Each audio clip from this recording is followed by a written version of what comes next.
It was surprising how delicate and fragile our newborn was. His dad was especially ready to play, but our son couldn't yet. He was very busy discovering his world, and we learned that this is what he needed: stimulation of his sense of sight, sound, and touch to help him develop. Every child is different, and I'm sure you're settling into your own rhythm with your baby. And if you're having some challenges, then don't worry. Your love and care are what your baby needs most, and you'll find your own routine in no time. As a mom, I've had the opportunity to learn from experience, and I want to share a few of the best ideas I've come across in helping a newborn discover their world.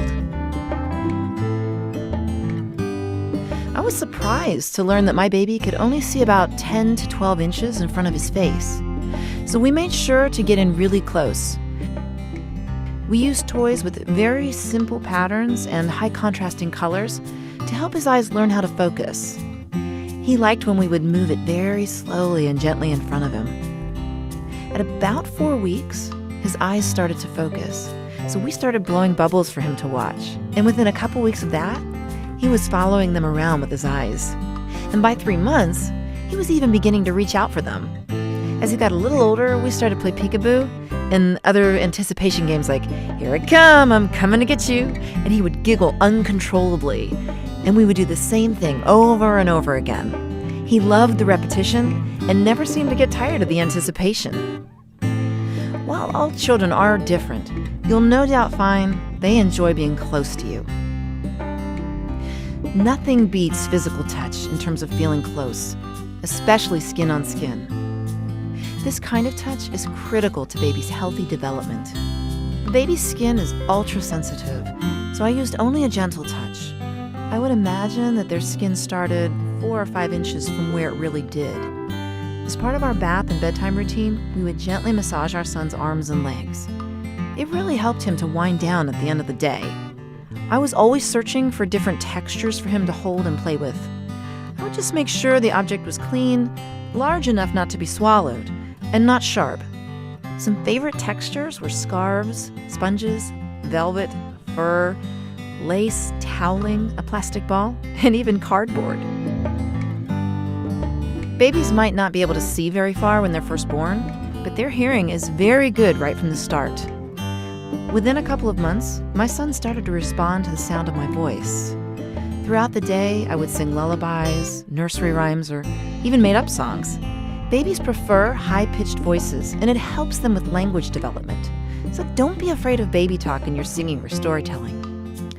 I always say it's never too soon to start reading to your baby. I made it a part of our daily routine. It was something we both looked forward to. One fun way we found to read was to get a picture book without words and point out different things in the pictures. We'd make animal sounds and tell stories. Babies love repetition, so we'd read these over and over again. We kept doing this as my son got older, and eventually we would have entire conversations about the pictures. He would ask me all kinds of questions. Placing your baby on his tummy helps him develop the strength in his back and neck to hold up his own head. You can start this for as young as a few weeks old, but be patient, as it takes some time to get used to. To start tummy time, we put a clean blanket on the floor and then lay our baby down on his back and gently rolled him over onto his tummy. Babies sometimes fuss a bit and cry at first, so I would lay down in front of him so he could see my face, or I would put a mirror in front of him. My son also liked when I would shake a rattle or place a few balls in front of him. As he got older and stronger, he would start reaching for and playing with these toys. Or I'd lay on my back and place my baby on my raised legs so he could look down at me. We always brought a blanket when we went for a picnic so we could play in the outdoors too, where there were so many things to look at. We taught my son how to roll over by gently rolling him from tummy to back and then back to tummy again. Of course, we only practiced tummy time when we could supervise and give him our full attention, and we never put him to bed on his tummy. One big surprise was how important diapers were. My little guy did not like being wet. It made his skin more sensitive, and he'd get very fussy. So keeping him dry was really important. First, we used a high-quality newborn diaper that was super absorbent and kept the wetness away from his skin. They were really comfortable and swaddled him up soft and secure, just the way he liked. It's fun to remember back to those days. Thank you for letting me share them with you. I'm sure you're finding your own ways of helping your newborn discover his world. I'd love to hear about your experiences. On behalf of Pampers, this is Kathleen Fisher with Howdini. Visit Pampers' YouTube channel for more parenting tips.